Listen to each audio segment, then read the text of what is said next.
Bien, la grabación ha dado inicio, por consiguiente la clase. Este día iniciamos con el contenido del curso de redes de computadoras 2. Se pueden unir a la clase a partir de las 8:40. Sin embargo, yo iniciaré en punto de las 8:50, que es el horario estipulado, y pues si lo hacía cuando estábamos en las clases presenciales, pues imagínense que ahorita que estamos en las clases virtuales voy a ser todavía más puntual. Entonces, vamos a iniciar con el contenido. El contenido de la clase de hoy está relativamente corto. Sin embargo, vamos a complementar esta clase con una tarea que les va a quedar de manera individual y pues vamos a discutir algunos aspectos en el grupo de WhatsApp. Bien, iniciamos entonces y vamos a ver o vamos a realizar una introducción a los servidores. Entonces, para hacer una introducción a los servidores, tenemos que conocer un poco sobre la infraestructura de una red en una empresa. Tenemos una PAN, una red de área personal, y son aquellas que están a nuestro alrededor, no están más allá del alcance de nuestros brazos. ¿Qué tenemos en una red PAN? Por ejemplo, tengo mi teléfono, en mi caso tengo el teléfono del trabajo y el personal, entonces tengo mis dos teléfonos, tengo mi computadora, tengo mi laptop. Estoy hablando de mi computadora de escritorio, tengo mi laptop, tengo mi tablet, tengo mi reloj inteligente, tengo mi impresora. ¿Y qué más tengo? Creo que solo eso. Entonces, esa es mi red personal.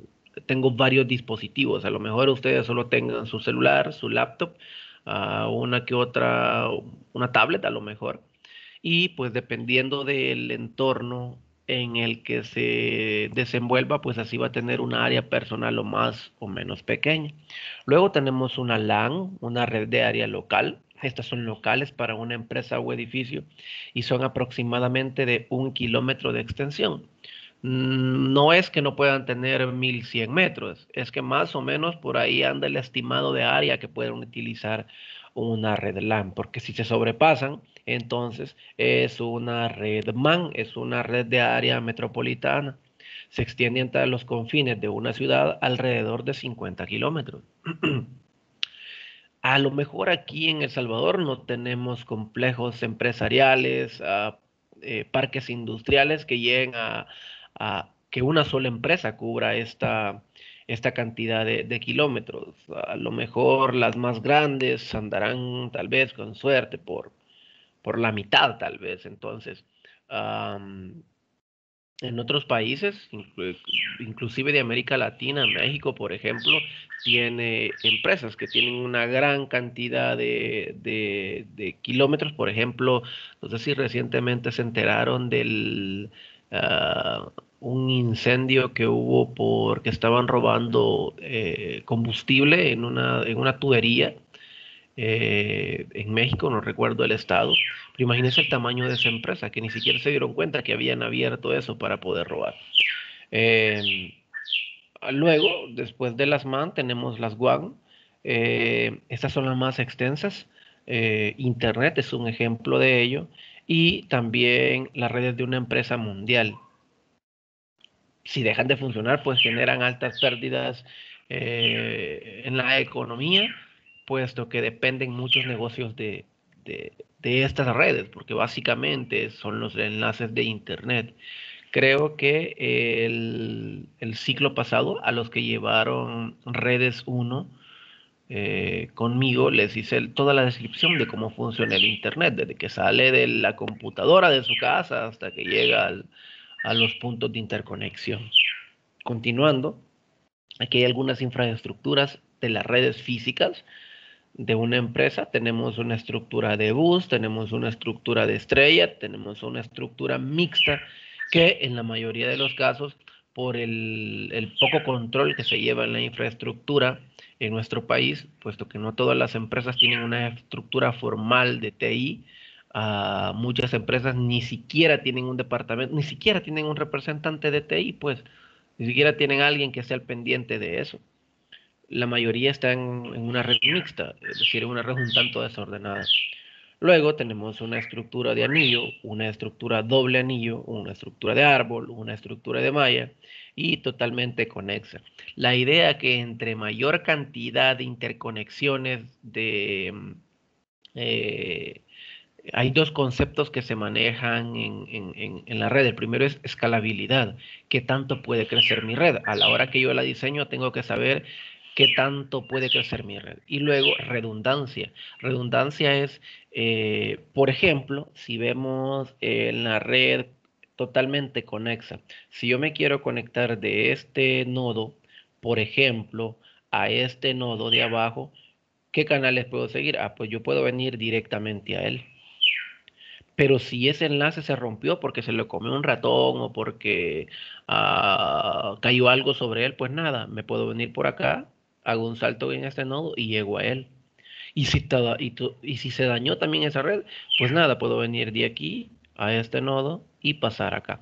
De manera que hay bastante redundancia. La redundancia no es mala si se hace controlada, de hecho es todo lo contrario, es totalmente eh, efectiva, eficiente, totalmente buena para nuestra red. Sin embargo, los costos de diseñar una red como esta son bastante altos. Continúo. Vamos a ver el equipamiento básico de una red. Nuestra red o una red permite enviar mensajes y en el proceso de comunicación se involucran siempre tres actores, toda la vida. Es como la comunicación, recuerdan cuando veían, imagino que fue el lenguaje allá por segundo grado, cuando veían el emisor, el receptor y el mensaje. Pues aquí hay un emisor, hay un medio y hay un receptor, ¿sí? Entonces, es importante tener en cuenta que el emisor puede ser un equipo, el medio debe de ser un equipo y el receptor también puede ser un equipo y este equipo puede ser manipulado por una persona. Entonces, a continuación vamos a hacer una breve descripción de varios dispositivos que podemos encontrar en una red. Podemos encontrar un router, que quiere decir que los routers y los switch ya están combinados en uno solo. Es decir, si me toca comprar un router y un switch que tenga funciones de router, no, mejor compro el switch porque me va a ser más económico que comprar dos dispositivos diferentes. Sin embargo, se hace una diferencia porque aún se encuentra de esta forma en la mayoría de las empresas, al menos de nuestro país. Tenemos un router, se trata de un dispositivo que dirige los paquetes de una red hacia otra, es la que hace el enrutamiento. Lo expliqué el ciclo pasado, cómo funciona el router, es decir, cómo hace para enrutar. Él debe de conocer, recuerdan cuando veíamos los protocolos de enrutamiento, que él debería de conocer todas las rutas para poder dejar el paquete. Si no conoce la ruta, ¿cómo va a dejar el paquete? Entonces, esa es la función del router. Tener las direcciones para que cuando llegue un paquete, él dice, este paquete viene para tal dirección. Funciona como una dirección de correos nacional más o menos. Luego tengo el switch que se encarga de aumentar la capacidad de conexión en una red y direcciona los paquetes a los clientes que lo solicitan. También tenemos un firewall. El firewall lo podemos tener de dos tipos. Tenemos un firewall software y tenemos un firewall hardware, es decir, un equipo firewall, un equipo físico muy parecido a un router, por ejemplo. Entonces, como estamos hablando del equipamiento, vamos a dejar un poco de un lado el firewall, que es un software, y nos vamos a enfocar en el firewall, que es un hardware. Y este dispositivo se encarga de aplicar ciertas reglas de navegación y filtrado en las redes que hayamos definido con anticipación. Permita y deniegue el acceso a ciertos puertos y protocolos. Con este limitamos el acceso a determinados puertos, al puerto 3306 de MySQL, a podemos evitar el acceso a Facebook, podemos evitar el acceso a sitios no deseados, como podrían ser sitios donde hay racismo, donde se incita la violencia, sitios pornográficos, etcétera, etcétera. Todo lo que no tenga que ver con la empresa, de hecho, en donde se ha instalado. Luego tenemos un sniffer, permite analizar las tramas de red buscando anomalías, intromisiones inapropiadas y agujeros de seguridad. Los sniffers se utilizan en ambos lados de la red, en el lado oscuro y en el lado más más claro. ¿A qué me refiero con eso? Un sniffer yo lo puedo utilizar del lado de la empresa como una herramienta en donde puedo analizar el tráfico y puedo ver qué está sucediendo en mi red, puedo analizar qué tramas, am, puedo analizar si hay accesos indebidos en mi red, puedo analizar a una escala muy, ¿cómo decirlo? Con un nivel de detalle, con un gran nivel de detalle en mi red. Sin embargo, los sniffer también sirven para que me hagan daño en mi red. Es decir, ponen un sniffer escuchando en mi red sin que yo me dé cuenta y van a analizar todas mis tramas, pueden conocer contraseñas de mis usuarios, pueden conocer un montón de información que va a comprometer a mi empresa. Luego tenemos los access point. Los access point es un punto de publicación y acceso mediante conexiones wireless. Eh, los access points son puntos de acceso. Es muy similar a una antena, si la queremos llamar de esa forma, en el léxico que utilizamos decimos, hay una antena Wi-Fi, pero realmente es una P, es un punto de acceso. El concepto de antena tiene algo completamente diferente, si hablamos de conceptos como tales. Luego tenemos un rack y este es un equipo muy importante en conjunto con el segundo equipo que está en esta diapositiva, que es una pachera. El rack es un armario metálico donde van fijados los servidores, los routers, los switches y las pacheras. Su principal función es permitirnos organizar el espacio, establecer una línea de enfriamiento y conexión ordenada. Los rack hay de muchos tipos. Les va a tocar a ustedes en la investigación investigarlos, valga la redundancia. Los rack, hay rack de tipo armarios horizontales, de tipo armarios verticales, que traen su propio sistema de enfriamiento eh, por aire acondicionado, por evacuación del aire caliente, por ventilación. Um, trae para empotrar servidores, uno trae para empotrar servidores, trae para empotrar los dispositivos y es básicamente para organizar, es decir, en un espacio atornillo los servidores, así si hay un terremoto, por ejemplo, no se caen, de alguna manera lo cubren contra un incendio. Sin embargo, es de ver la calidad del dispositivo, los niveles de seguridad que tienen para saber si se pueden, qué niveles de protección trae. Me permite sellarlos, o sea, ponerle llave, tener un mayor de seguridad, a un mayor nivel de seguridad, aparte que lo tengo en un cuartito donde nadie ingresa más que yo porque tengo la llave. Y todavía a esos dispositivos hay algunos que traen contraseñas electrónicas, llaves, candados, se le pueden adaptar distintos tipos de seguridad. Imagínense que es un armario, es como un ropero, en donde imaginémonos que está en su cuarto, aparte que tiene su ropa guardada en el ropero a veces todavía tiene llave para poder acceder a él. Entonces, aparte que me ayuda a organizar porque tiene toda una distribución para colocar los cables, para enrollarlos, para clasificarlos y demás, pues me ayuda a tener un nivel de seguridad. Luego tenemos la pachera, que esta permite ordenar las conexiones entre los racks, los switches y los routers. Y debemos tener en cuenta que al igual que los racks son elementos que pertenecen al medio y no actúan nunca como emisor o receptor, es decir, estos solo son un medio de organización, pero que son muy importantes. Cualquier pregunta, mis niños, por favor, levanten la mano, interrúmpanme si quieren agregar algo, pues lo agregan o si quieren contribuir con algo de igual forma o preguntar algo con gusto. Bien, luego tenemos los tipos de cloud computing. Tenemos una nube pública, dije, una nube privada y pues algo de conocimiento sobre esto nosotros tenemos, pero de manera implícita. Algunos lo conocen a cabalidad. Un servicio de nube pública es cuando un proveedor nos proporciona sus recursos de forma abierta a todas las entidades que lo deseen, desde particulares a grandes corporaciones. Este tipo de servicios son, por ejemplo, las que ofrecen Amazon, el Azure de Microsoft o Google Engine. Es básicamente que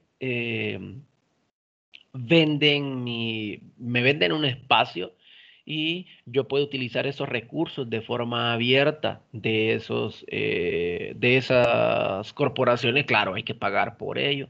Luego tenemos una nube privada. En la otra parte de la balanza tenemos el CUD privado, que es cuando el proveedor realiza la implementación y administración del sistema para la entidad que forma parte de ella. Las entidades que optan por este tipo de sistemas son aquellas que tienen un alto nivel de complejidad y necesitan centralizar sus recursos, como pueden ser grandes corporaciones o administraciones públicas. El sistema que más está destacando para este tipo de servicios es OpenStack y soluciones open source. Y básicamente es cuando no utilizo Azure, por ejemplo, sino que yo personalmente creo mi propia nube, mi propia infraestructura en mi servidor. Como tengo IPs públicas que ya conocen cómo funciona una IP pública y una IP privada, yo lo expliqué el curso pasado.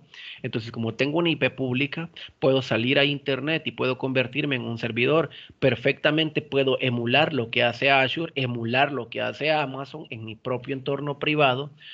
Cuando digo emular es, ok, a tener un comportamiento parecido a lo que me permiten hacer ellos desde sus plataformas, pero lo gestiono yo veo la seguridad, yo veo cómo se comporta, estoy seguro de que nadie, decir, a Amazon tengo por ejemplo, mis documentos en Amazon, tengo toda información privada en Amazon, pero yo no sé si puedo confiar en Amazon. Es decir, entonces cuando no sé si puedo confiar en Amazon, en Azure, hago una propia red privada. No sé, por ejemplo, imaginémonos que tenemos, ¿qué se me ocurre?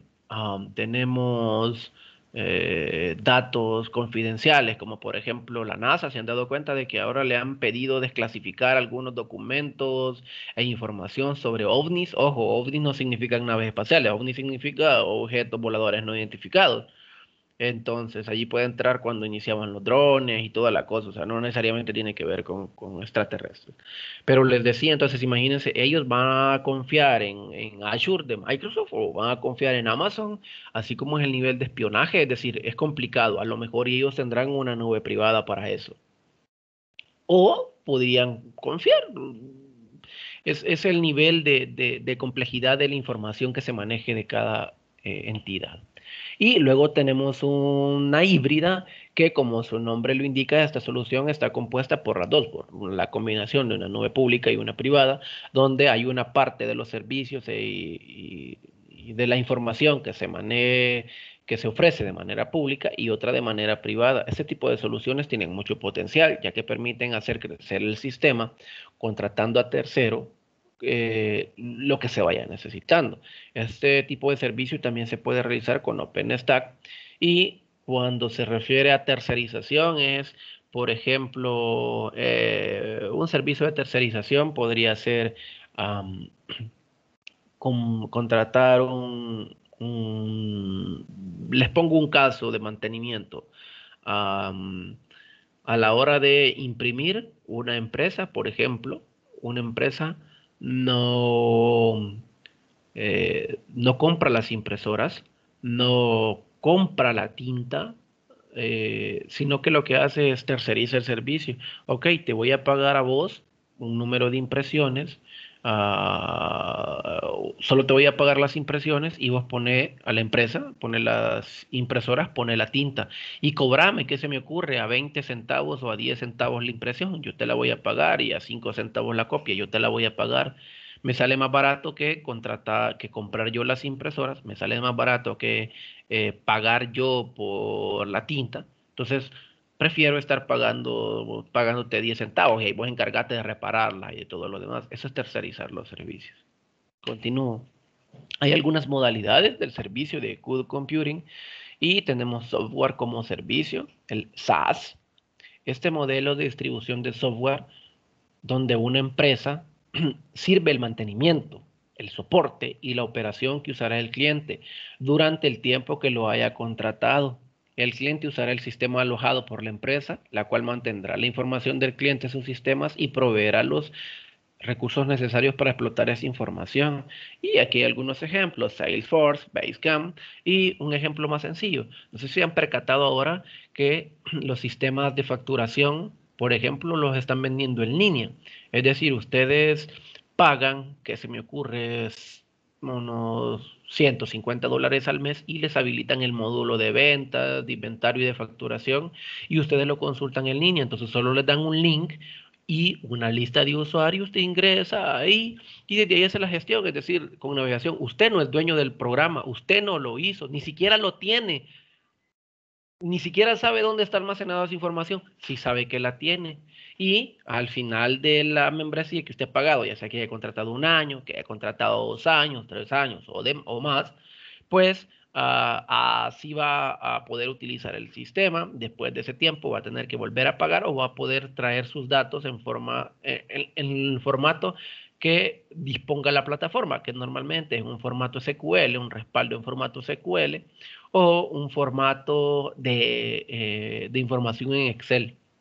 Entonces, básicamente es comprar el uso nada más de un software. No estoy comprando el programa, estoy comprando el uso del programa que está en línea. Luego tenemos la infraestructura como un servicio y IaaS, este modelo de distribución de infraestructura de computación como un servicio normalmente mediante una plataforma de virtualización. En vez de adquirir los servidores, espacio en un centro de datos o equipamiento de redes, los clientes compran todos estos recursos a un proveedor de servicio externo. Una diferencia fundamental con el hosting virtual es que el aprovisionamiento de estos servicios se hace de manera integral a través de la web. Ejemplos: Amazon Web Service, GoGrid. Y aquí viene algo importante. Cuando yo compro un hosting, normalmente el hosting estoy comprando, tengo un cPanel para poder gestionar el hosting, es decir, tengo un panel de control en donde gestiono mis cuentas de correos, a lo mejor sí lo incluye el hosting, donde gestiono el almacenamiento, donde gestiono un montón de cosas, pero no tengo toda una infraestructura para mí. ¿Qué es lo que se hace? Pues se tiene una plataforma de virtualización en donde le dicen, ok, te vamos a dar un VPS, un servidor privado virtual, en donde te doy las credenciales y vos inicias sesión a través de un cliente de conexión uh, como Kitty, por ejemplo, o como Putty. Te conectas y te va a abrir una interfaz y ahí vas a ver tu servidor. Es como tener una máquina virtual, como creo que el ciclo pasado utilizamos el VirtualBox para un par de probitas ahí sencillas. Este ciclo también lo vamos a utilizar, es como utilizar el VirtualBox, pero a la distancia. Usted no tiene el VirtualBox instalado, solo se conecta y se le abre una interfaz. Usted tiene una memoria RAM limitada, usted tiene un disco duro, dependiendo de lo que usted contrate. Si usted contrata 5 GB de memoria RAM, 10 GB de memoria RAM, 12, 16, qué sé yo, eso es lo que va a tener y dependiendo del almacenamiento. Es decir, que es un poco caro. Así es como más o menos funciona la cosa. Continúo. Luego tenemos la plataforma como servicio, aunque suele identificarse como una evolución del SaaS, es más bien un modelo en el que ofrece todo lo necesario para soportar el ciclo de vida completo de construcción y puesta en marcha de aplicaciones y servicios web completamente disponibles en Internet. Otra característica importante es que no hay descarga de software para instalar en los equipos de los desarrolladores. El PaaS ofrece múltiples servicios para todos provisionados como una solución integral en la web. Es decir, ahí se desarrolla, ahí lleva todo el ciclo de desarrollo uh, de la puesta en marcha de las aplicaciones. Entonces, tenemos varias modalidades de servicios: SaaS, IaaS, SaaS, IaaS y PaaS. Pero bien, ¿qué es un servidor entonces? Es una red corporativa. ¿Qué son los servidores? Un servidor puede encontrarse en un típico local que ofrece el uso de computadoras a los clientes. La máquina que tiene el cajero de un servicio es un servidor, por ejemplo, encargado de habilitar o deshabilitar una PC para que pueda ser usada para navegar o jugar. Si se deja de funcionar, el negocio no factura y ninguna de las máquinas cliente podría ser utilizada. Los servidores son equipos informáticos que brindan un servicio a la red, dan información a otros servidores y a los usuarios y son equipos de mayores prestaciones y dimensiones que una PC de escritorio. Normalmente, un servidor debería tener muchísimas más prestaciones que una PC convencional porque es que este servidor está brindando respuesta a las peticiones de los clientes, a todos los clientes que están en la red, es decir, a todas las computadoras que están en la red. Me están pidiendo a lo mejor que le dé información, un equipo que le dé información, el otro que le dé configuración de red, el otro que le dé acceso a una aplicación, y pues debe de tener el servidor una cantidad importante, sobresaliente de recursos, llámese recursos disco, llámese recursos memoria, volátil, no volátil, RAM, caché, eh, y poder de procesamiento. Algo muy importante es que en nuestro entorno no siempre funciona de esta forma.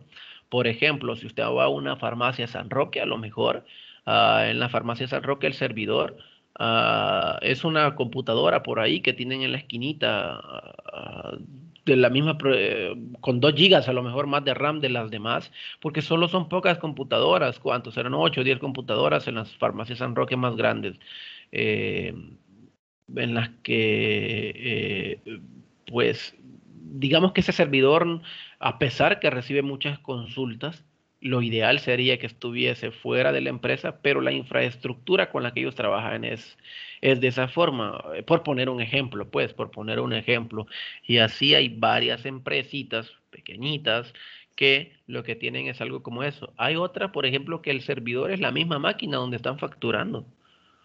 Esa es la que presta los servicios a las demás computadoras. Entonces, eh, lo ideal es que sean computadoras de mayores dimensiones porque tienen cuestiones diferentes y de mayores prestaciones porque reciben muchas peticiones. Ya vamos a ver lo de por qué las dimensiones son más mayores que las de un PC de escritorio.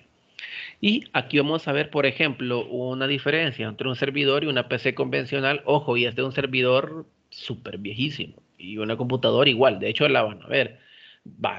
Veamos la comparación en esta lámina. El servidor es un PowerEdge.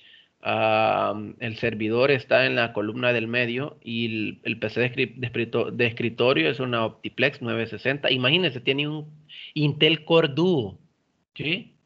Eh, que puede soportar hasta 12 megas de caché. Pero vean el servidor, es un 8 core Intel Xenon, ¿sí? Es un 8 core, o sea, ni siquiera es un i7, ¿sí? Es más que un i7, ojo. Y ahora este procesador, hombre, olvídense, una, es un servidor viejito con una computadora viejita la que estoy comparando.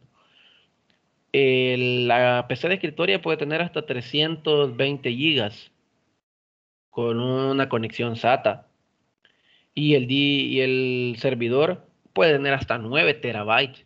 Y eso se queda corto en comparación con los servidores de hoy en día.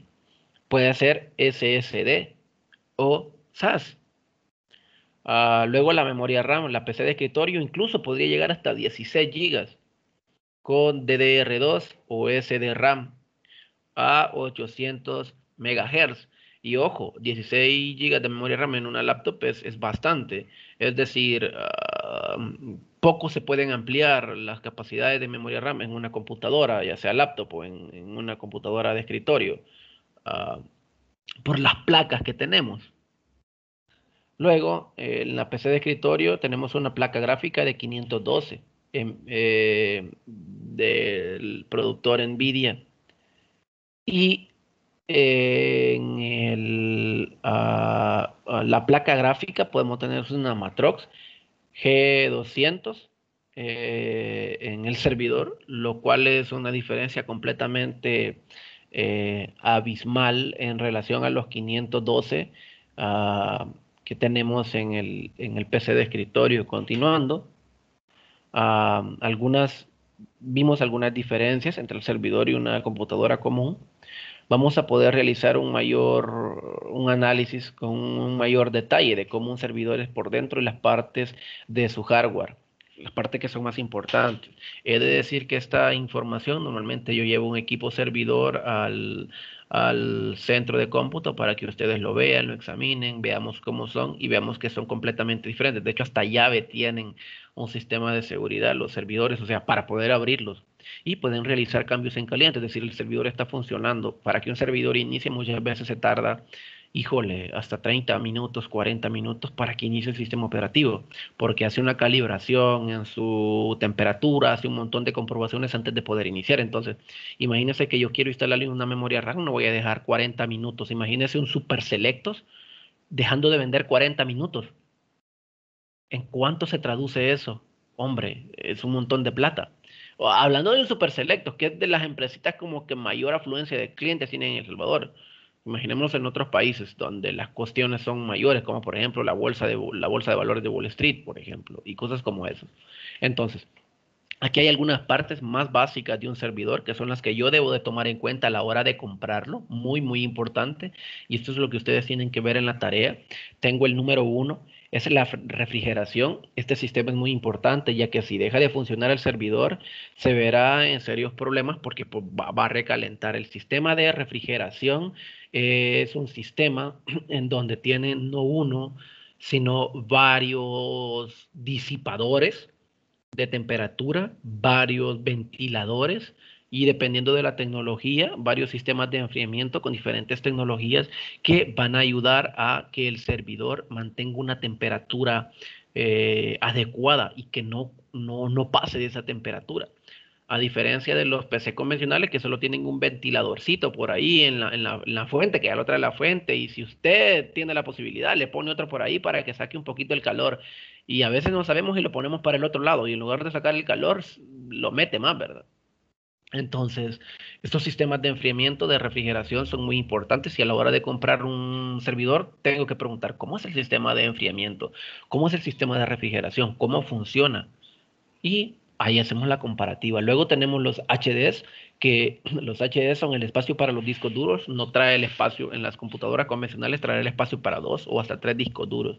Entonces, este es espacio reservado para los discos rígidos y estos se pueden sacar y volver a colocar cuando el servidor esté encendido. Es decir, o sea que hay un disco duro y usted lo puede sacar. Claro que sí, lo puede sacar.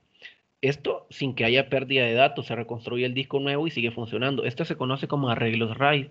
Imagínese que usted tiene cinco discos duros, por ejemplo, un arreglo de tres discos, ¿sí? De tres discos, un RAID de tres discos. Entonces, está el disco y los discos normalmente están en un sistema en la parte de afuera del servidor, están conectados hacia adentro, pero están en la parte de fuera y solo tiene que presionar un par de botones para poder extraerlo. Entonces usted lo que hace es, quiere analizar la información de un disco o de la información de lo que tiene en su servidor, saque ese disco, así encendido, sin andar dándole a expulsar, el sistema sigue funcionando, normalito. Analiza lo que va a analizar en el disco y luego lo vuelve a meter. ¿Y qué es lo que hace el arreglo RAID? Sincroniza para que toda la información esté en los tres discos. Si es que usted quiere hacer un arreglo RAID de tres discos, por ejemplo. Luego tenemos las fuentes y estas fuentes se ubican en las fuentes están las fuentes de energía y es posible apreciar el espacio para ventilación con los ventiladores propios. Y es bien importante lo de las fuentes porque estas fuentes no son convencionales, traen una potencia de consumo bastante alta. Y no sé si les había comentado la experiencia en la que una vez estaba revisando un servidor, pero el servidor que estaba revisando era una máquina convencional y no sabía que estaba conectado a un sistema de máquinas que una maquinaria especial donde requerían que la computadora tuviera varias cosas adicionales. Entonces, la computadora iniciaba, pero luego se apagaba al cabo de unos minutos y era porque no tenía la capacidad suficiente para aguantar la potencia que estaba consumiendo. Normalmente, si tenemos que hacer una suma de potencias, tenemos una fuente de 530 watts, por ejemplo, y tenemos que ver si mi placa consume esos 530, algunas son de 330. Tenemos que ver cuántos discos tengo conectados, cuánto consume cada disco, si tengo tarjetas inalámbricas, si tengo tarjetas ah, adicionales, ya sea de red, PCI Express, si tengo tarjetas de video, etcétera. Y estos servidores no traen una única fuente, traen varias fuentes. Tengo que ver cuántas fuentes trae y cuántas son de respaldo. Por ejemplo, se me quemó una fuente, tranquilo, sacala que te quedas con la D o con las de respaldo, no pasa nada. Luego tenemos las placas y el micro, que es la ubicación de la memoria RAM, la CPU, las placas de expansión, así como también los disipadores y cables y conectores. Es bien importante porque tengo que ver cuántas ranuras para memoria RAM trae, de qué tipos de memoria RAM, cuánto es lo máximo que aguanta esa memoria RAM. Por ejemplo, trae unas 8 ranuras, unas 16 ranuras para memoria RAM y cada ranura aguanta, ¿qué se me ocurre? 32 gigas. Entonces imagínense, 8 por 32 es una cantidad importante de gigas en memoria RAM. Imagínense 250 gigas de memoria RAM y se queda corto, pues. Luego, el número de CPUs, es decir, el número de procesadores. Es decir, yo puedo colocarle un procesador, dos procesadores, tres procesadores, tengo que ver cuántos espacios trae. O sea, si multiplico la capacidad de procesamiento, no es que solo voy a poner un procesador, un único procesador, puedo poner varios dependiendo del servidor. Luego veamos los tipos de servidores. Hay distintos tipos. Estos pueden ser virtuales o físicos, así como les hablaba del VPS. Es decir, tengo un VPS en donde accedo de manera virtual a través de un cliente a mi servidor o lo puedo tener físicamente. Se pueden clasificar según sus capacidades, según su fabricante y sus servicios prestados.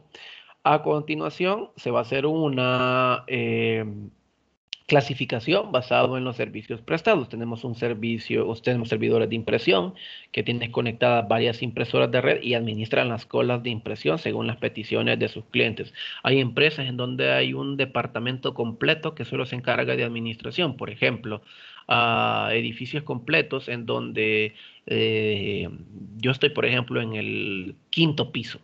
Envío una impresión se me ocurre el primer piso, que es el primer piso que se está utilizando para las impresoras. Habemos cientos, si no miles de personas en la empresa, no me van a poner, no va a poner 5.000 impresoras. Si estamos 5.000 personas ahí, hay un departamento de impresión. Yo envío la impresión, por ejemplo, a las 10 de la mañana y yo sé que a las 11 esa impresión va a regresar, me la va a venir a dejar un mensajero a mi escritorio. Entonces, hay máquinas, hay servidores que gestionan ese tráfico. En nuestro país no sucede, claro. Luego tenemos servidores web. Este tipo de servidores se encargan de almacenar sitios en la red interna, o en la intranet, y pueden publicar cualquier aplicación web, brindarle la seguridad correspondiente y administrarla por completo. También tenemos servidores de bases de datos. Lo más importante de estos servidores es la posibilidad de manejar grandes cantidades de datos y generación de información, y generar información, perdón. Para contener todo ese material, generalmente se conectan a un storage, es decir, tienen una gran cantidad de almacenamiento en disco no volátil. Luego tenemos servidores de correo electrónico. Estos son capaces de administrar todos los correos de la empresa en un solo lugar. También trabajan con un storage debido a la gran cantidad de datos que se manejan. Debo decir que a nosotros nos va a tocar configurar un servidor de correo en esta materia y vamos a configurar las cuotas, es decir, vamos a poder configurar cuánto se le va a permitir que un usuario envíe en un correo electrónico. Vamos a crear nuestro propio dominio. Por ejemplo, ¿qué se me ocurre? Kevin.medina, arroba el nombre de la empresa que él elija.com, el dominio que nosotros queramos. Entonces, tenemos servidores de directorio, se ocupan para almacenar los datos de todos los usuarios de la red, propiedades y características que los identifican. Luego tenemos un servidor de comunicaciones, brinda servicios de chat, telefonía IP, una centralita telefónica, teleconferencia, vídeo, etcétera, y son capaces de entregar servicios de preatendedor si se le conecta a una consola telefónica, es decir, un servicio de conmutación en donde usted habla y pues hay una grabación que lo va dirigiendo para poder conectarse. Luego tenemos servidores de archivos, nos permiten compartir el material y guardarlo de manera segura y ofrecen una mayor capacidad de almacenamiento que los equipos de escritorio pueden tener conectados. Los equipos de escritorio pueden tener conectados varios storage de distintas capacidades. Tenemos servidores de seguridad. Estos se dedican a escanear la red en busca de virus, máquinas desactualizadas por falta de parches del sistema operativo, equipos con determinado software instalado y muchas otras acciones. Dentro de este podría caber, por ejemplo, un servidor de actualización de Microsoft. Por ejemplo, ¿qué es lo que sucede imaginémonos una empresa en donde tiene pocas, 500 computadoras? Y esas 500 computadoras, imagínense que cuando Microsoft lanza la actualización pesa que 2 gigas. Entonces, las 500 computadoras comienzan a descargar los 2 gigas en actualización. Y ustedes saben cómo es Microsoft. Usted le dice que frena el servicio de actualización, borra todas las tareas y Microsoft no sé cómo hace. Bueno, sí sé cómo lo hace, o sea, mi mente quiere confiar, quiere pensar que uno es dueño de su sistema operativo. Sin embargo no lo es. Y pues ellos activan las actualizaciones de la forma que sea. Y esas 500 computadoras comienzan a descargar esas actualizaciones. Por Dios, consumen el ancho de banda de mi empresa. ¿Sí? Entonces, ¿qué es lo que se hace? Se pone un servidor de actualizaciones. Nosotros lo vamos a configurar. Entonces se pone un servidor de actualizaciones. ¿Qué es lo que hace ese servidor de actualizaciones? Va, verifica qué no necesariamente todas las 500 computadoras van a tener el mismo sistema operativo. A lo mejor unas tienen Windows 10, unas tienen Windows 7 todavía, inclusive algunas Windows XP. Entonces, lo que hace es que va, verifica qué versión tiene, si hay actualización para ese sistema operativo, si ha salido un parche, y lo que hace es descargarlo en el servidor, lo descarga una vez y luego manda esas actualizaciones a todos los equipos, pero vía LAN, es decir, vía red interna, no está consumiendo ancho de banda, solo lo descarga una vez. Y lo que puedo hacer es que programo que las mande en la noche para que tampoco sobrecargue mi red de LAN. Todo eso se puede configurar, lo vamos a configurar de hecho. Luego tenemos servidores proxy que brindan un acceso a Internet. En ellos generalmente residen firewall a los que se les puede configurar reglas para permitir la navegación por ciertas páginas y se pueden bloquear otras. Pueden redireccionar la navegación y mostrar algún cartel de advertencia o violación de la política empresarial. O tenemos servidores virtuales. Un solo servidor físico puede tener varios servidores virtuales pero el usuario final no va a distinguir las diferencias. Solo desde su administración podemos explotar todas sus características. Por ejemplo, tengo un servidor que tiene 250 gigas de memoria RAM y digo, hijo, 250 gigas y yo solo tengo un equipo físico, pues nada, virtualizo y saco 10 servidores de ese, solo que los virtualizo. Con Microsoft tenemos el Hyper-V para poder virtualizar, es un servicio bastante confiable, muy estable, y ahí puedo tener varias máquinas virtuales, dependiendo de la licencia que yo adquiera. Creo que el servidor se puede tener, quiero ver. No sé si 3 máquinas virtuales con la licencia del servidor que he comprado. O sea que es como que usted compre una sola licencia del Windows Server, de las versiones del Windows Server que sea, ya vamos a ver esas versiones. Y pues por haberla comprado le da derecho a utilizar 3 máquinas virtuales totalmente legal. No a usar las máquinas virtuales, sino que al sistema operativo que le instale a esa máquina virtual esté registrado y sea oficial. Bien, continuando. Los servidores, por sus diferencias físicas, esta es otra clasificación de tamaño y de diseño, también se pueden o se dividen en rackeables, es decir, que se puedan poner en un rack, empotrar, tipo tower, es decir, tipo torre o tipo blaze, que pueden estar acostaditos, dependiendo de cómo sea la tecnología, cómo los hayan desarrollado y cómo sea la manera en que estos permanezcan.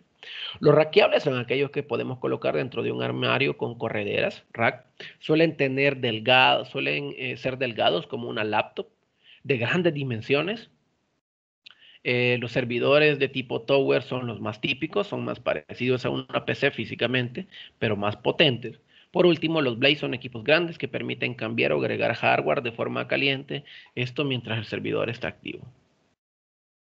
Y ahora vamos a ver el Windows Server 2016, que perfectamente podríamos trabajar con el Windows Server 2019, que ya es una versión más estable. Sin embargo, vamos a trabajar con el 2016. Hay mayor documentación, podemos obtener mayor soporte de la perspectiva que hay mayor videos, mayor cantidad de información, manuales, tutoriales, etcétera.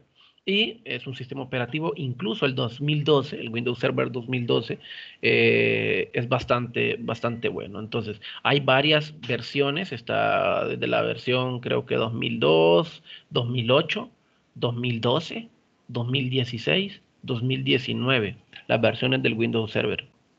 Vamos a utilizar el Windows Server y se distinguen dos versiones pues iniciales, la versión Data Center y la versión estándar.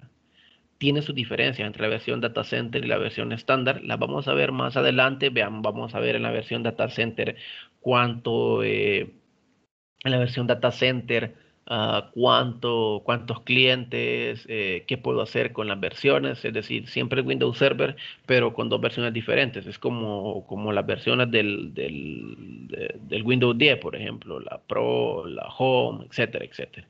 Pues bien, haciendo una comparativa, en la columna del medio tenemos el Windows Server 2012, la versión estándar y data center, y luego tenemos la versión 2016 estándar y data center.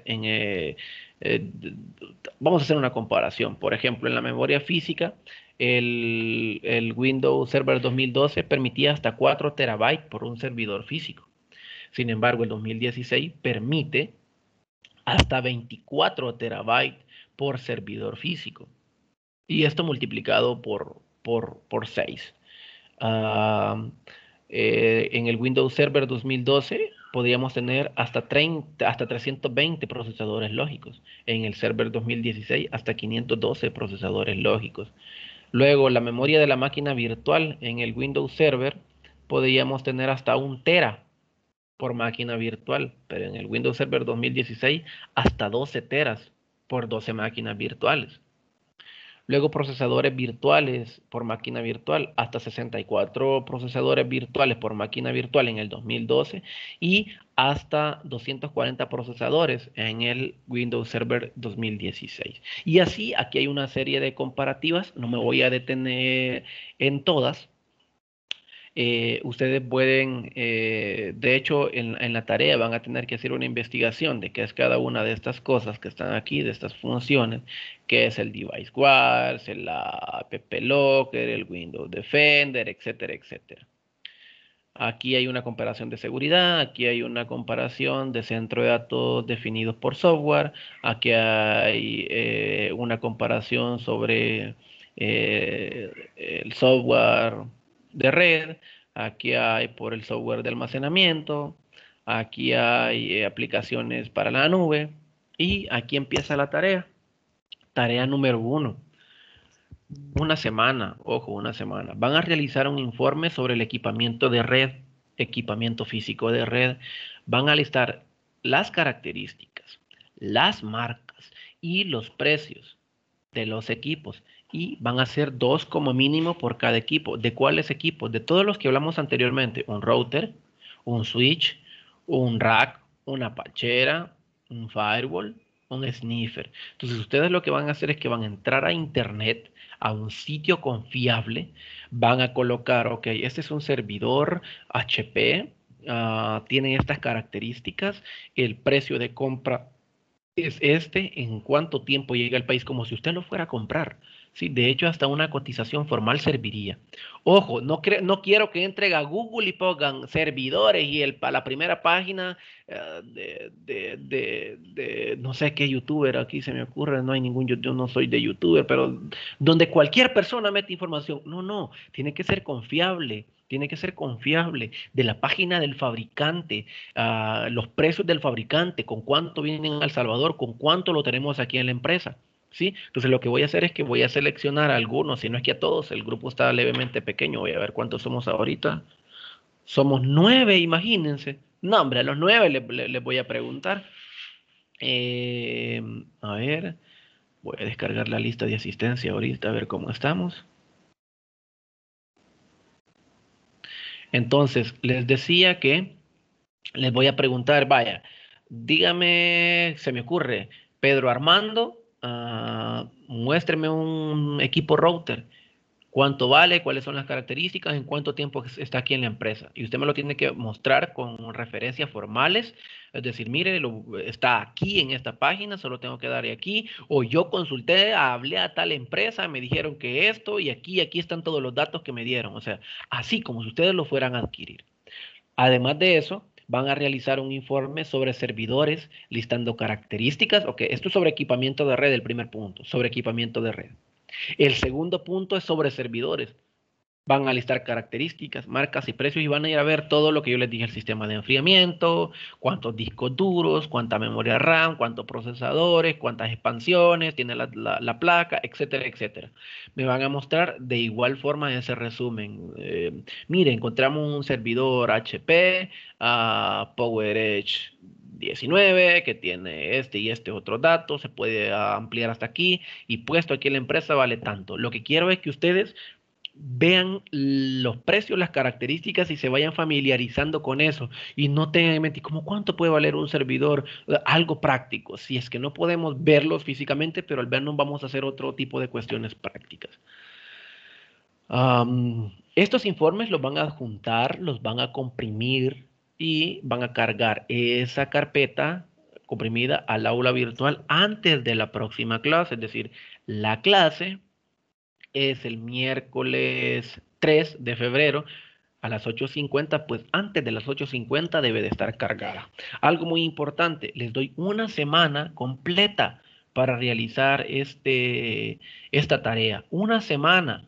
Esta tarea se hace en una tarde, sentadito, tomando café, navegando, estudiando, viendo capacidades, leyendo, hago el informe bonito y toda la cosa, con referencias de dónde saco la información, porque Daro me va a preguntar y si yo no sé responderle, me voy a meter en problemas. Entonces, pues nada, chavos, tienen una semana y una cosa, la tarea la tienen que cargar todos, la tarea la tienen que, la vamos a tener que defender a lo mejor todos porque somos poquitos.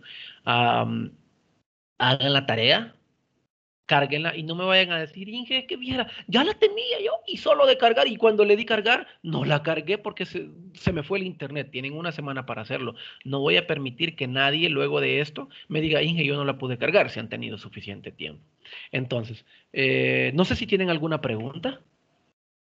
No sé si tienen alguna pregunta.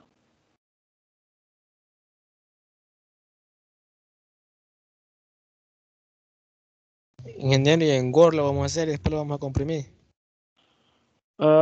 Sí, en Word está bien. En Word está bien y después ponen, por ejemplo, informe uno, equipamiento de red, informe 2, información de servidores. Tienen dos Word, ¿verdad? En uno lo de los equipos, en otro lo de los servidores, luego lo meten en una carpeta, esa carpeta la comprimen y esa es la que cargan al aula virtual. ¿De acuerdo? Gracias. Chévere.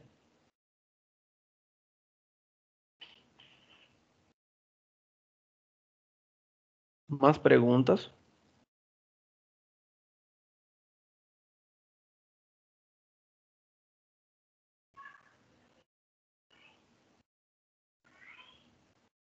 Bien, muchachos, entonces, si no tienen preguntas, vamos a dejar la clase hasta acá. Una cosa muy importante. En Teams, después de 10 o 15 días, no recuerdo bien, se vence, caduca el video. De hecho, ya ni siquiera se puede reproducir, usted tiene que descargarlo.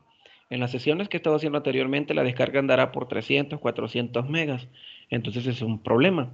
Lo que yo estoy haciendo es que voy a descargar la grabación y para facilitarle la voy a subir a YouTube. Por eso es que necesitaba que se suscribieran al canal de YouTube. La voy a subir a YouTube. Ustedes van y pueden revivir la clase ahí las veces que sea necesario. Además, ya se dieron cuenta que he subido un par de videos, estoy en edición de otros que nos van a servir más adelante. Por ejemplo, en una clase no vamos a tener una sesión literal de Teams, sino que les voy a decir, hey, vayan a ver ese video y esa es la clase del día de hoy. Eh, por eso es importante que estén suscritos y yo les voy a compartir a través del WhatsApp y a través del aula virtual la clase en video y en PDF. La clase ya está en el aula virtual, sin embargo yo no la he habilitado, en estos momentos la voy a habilitar para que ustedes la vean, o creo que sí ya la habilité, no recuerdo, de igual manera reviso y en cuanto esté el video en YouTube yo les voy a dejar el link tanto en el aula virtual como en el grupo de WhatsApp. Así es de que si no tienen preguntas, chavos, nos quedamos hasta acá y pasen un buen día. Ahorita detengo la grabación.